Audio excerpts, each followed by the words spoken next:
Chapter 4. My mouth opened automatically. The spoon descended and a hot, but not burning, swallow poured in. Mandy had gotten the carrots at their sweetest, carrotiest best. Weaving in and out of the carrots were other flavors, lemon, turtle broth, and a spice I couldn't name. The best carrot soup in the world, magical soup that nobody but Mandy could make. The rug, the soup. This was fairy soup. Mandy was a fairy. But if Mandy was a fairy, why was Mother dead? You're not a fairy. Why not? If you were, you would have saved her. Oh, sweetie, I would have if I could. If she'd left the hair in my curing soup, she'd be well today. You knew? Why did you let her? I didn't know till she was too sick. We can't stop dying. I collapsed on the stool next to the stove, sobbing so hard I couldn't catch my breath. Then Mandy's arms were around me, and I was crying into the ruffles along the neck of her apron, where I had cried so many times before for smaller reasons. A drop landed on my finger. Mandy was crying too. Her face was red and blotchy. I was her fairy godmother too, Mandy said, and your grandmother's. She blew her nose. I pushed out of Mandy's arms for a new look at her. She couldn't be a fairy. Fairies were thin and young and beautiful.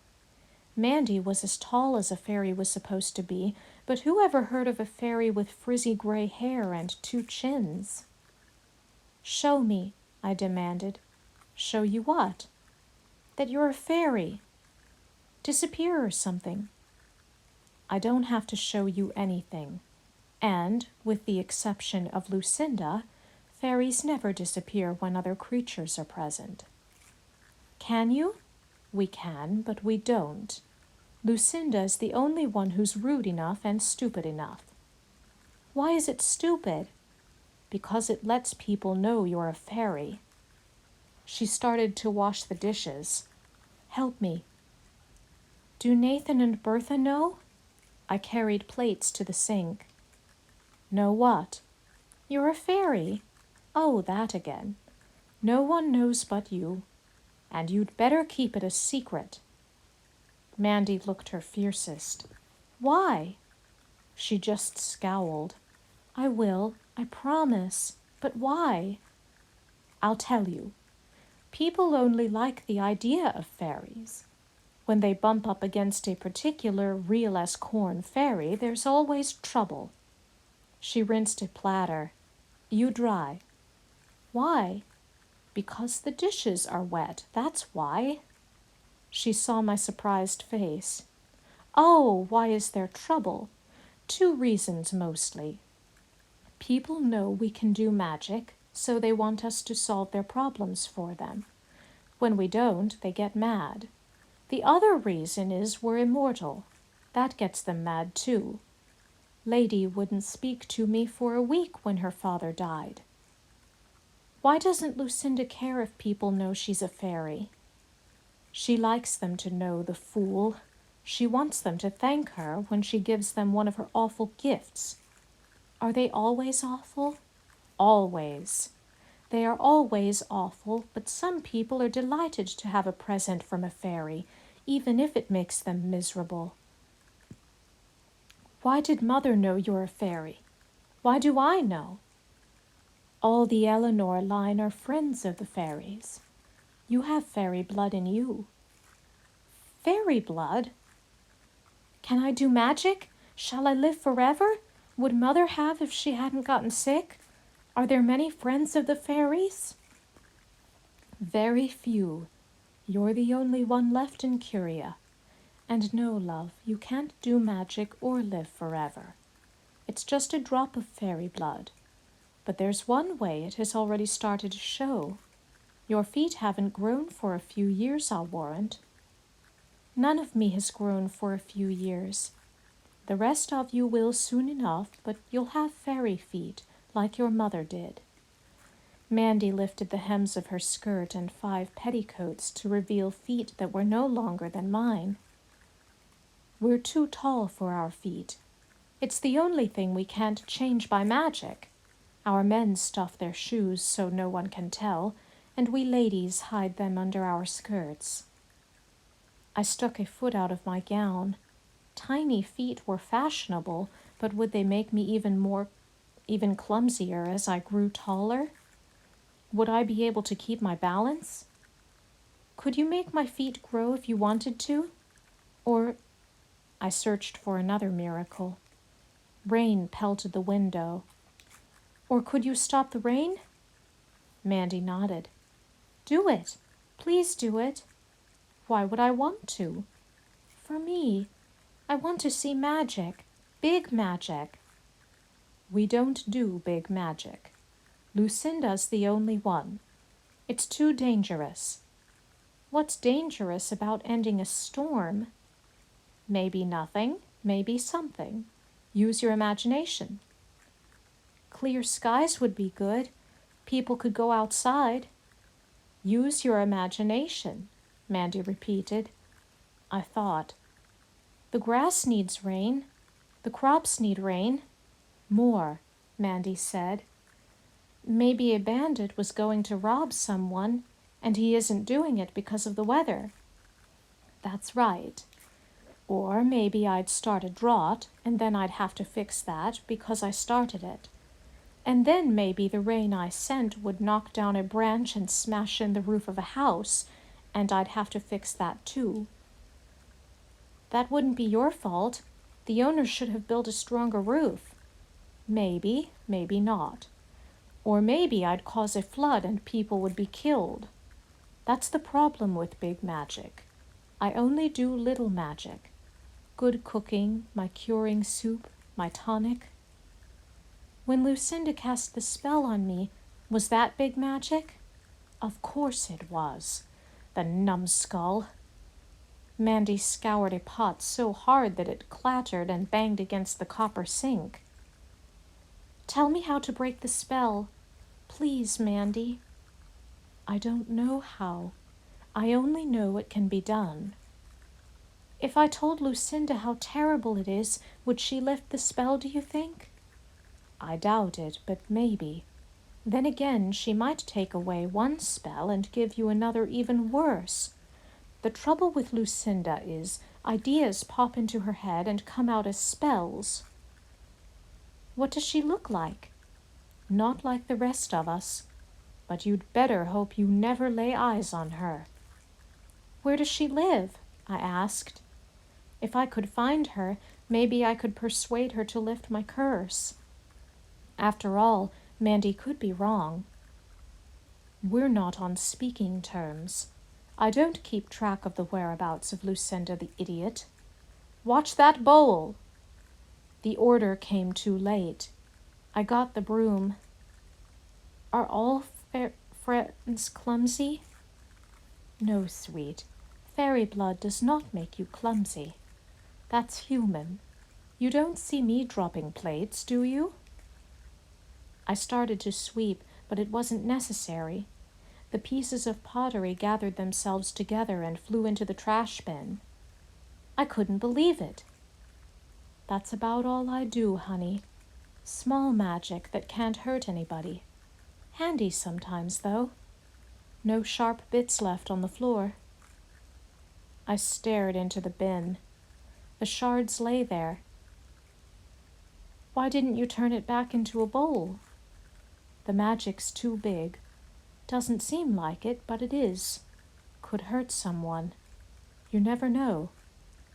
You mean fairies can't see the future? If you could, you'd know, wouldn't you? We can't see the future any more than you can. Only gnomes can, a few of them anyway. A bell tinkled somewhere in the house. Father calling one of the servants. Mother never used the bell. Were you my great-grandmother's fairy godmother too? 1,000 questions flooded in. How long have you been our fairy godmother? How old was Mandy, really? Bertha came in. Sir Peter wants you in the study, miss. What does he want? I asked. He didn't say. She twisted one of her braids anxiously. Bertha was scared of everything. What was there to be afraid of? My father wanted to talk to me. It was only to be expected. I finished drying a plate, dried another, then a third. Best not tarry, little mistress, Bertha said. I reached for a fourth dish. You'd better go, Mandy said, and he won't want to see that apron. Mandy was frightened too. I took off the apron and left. I stopped just within the doorway of the study.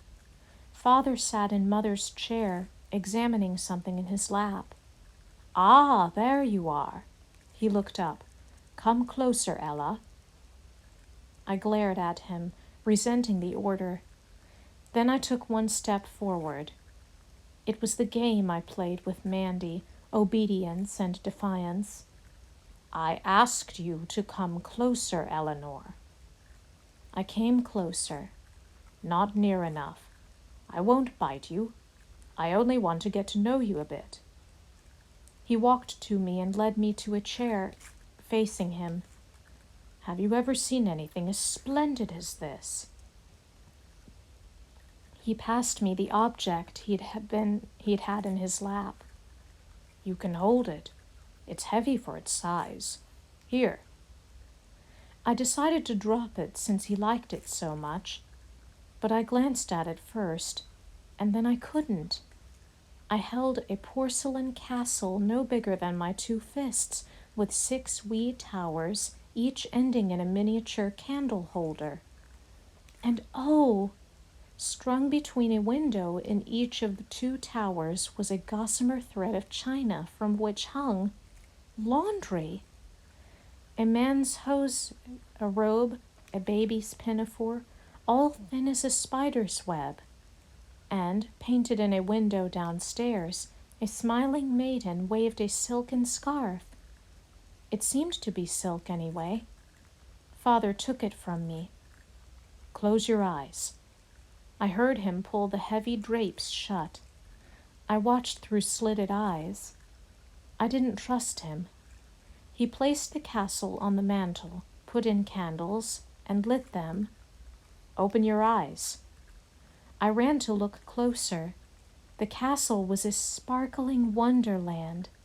The flames drew pearly tints out of the white walls, and the windows glowed yellow gold, suggesting cheerful fires within. Oh, I said. Father opened the drapes and blew out the candles. Lovely, isn't it? I nodded. Where did you get it? From the elves. An elf made it. They're marvelous potters. One of Agulin's students made this. I've always wanted an Agulin, but I haven't got any yet. Where will you put it? Where do you want me to put it, Ella? In a window. Not in your room? In any room, but in a window. So it could wink out at everyone, inside and on the street. Father stared at me for a long moment. I shall tell its buyer to place it in a window. You're going to sell it? I'm a merchant, Ella. I sell things. For a minute he spoke to himself. And perhaps I can pass this one off as a genuine Agulin. Who could tell? He came back to me. Now you know who I am, Sir Peter, the merchant. But who are you? A daughter who used to have a mother. He waved that aside. But who is Ella? A lass who doesn't wish to be interrogated. He was pleased. You have courage to speak to me so. He looked me over. That's my chin. He touched it, and I drew back. Strong, determined. That's my nose. I hope you don't mind that the nostrils flare. My eyes, except yours, are green. Most of your face belongs to me. I wonder how it will be on a woman when you grow up. Why did he think it was fine to talk about me as though I were a portrait instead of a maiden?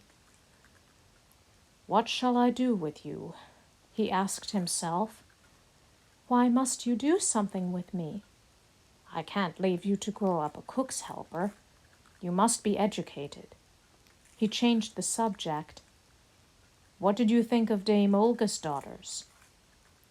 "They were not comforting," I said. Father laughed, really laughed, head back, shoulders heaving. What was so funny? I disliked being laughed at. It made me want to say something nice about the loathsome Hattie and Olive. "They meant well, I suppose." Father wiped tears from his eyes. "They didn't mean well. The older one is an unpleasant conniver like her mother, and the younger one is a simpleton. It never entered their heads to mean well." His voice became thoughtful.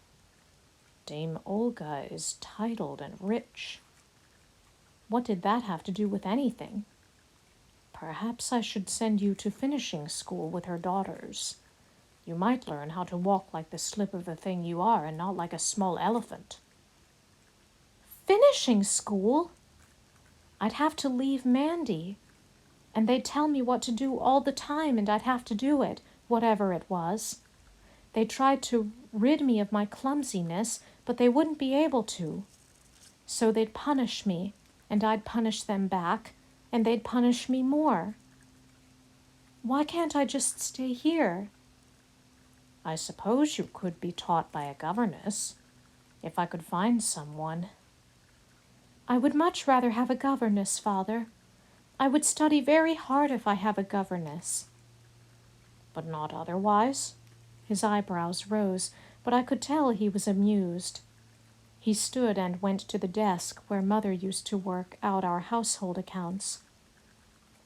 "You may go now. I have work to do." I left. On my way out, I said, "Perhaps small elephants cannot be admitted to finishing school. Perhaps small elephants cannot be finished. Perhaps they—" I stopped.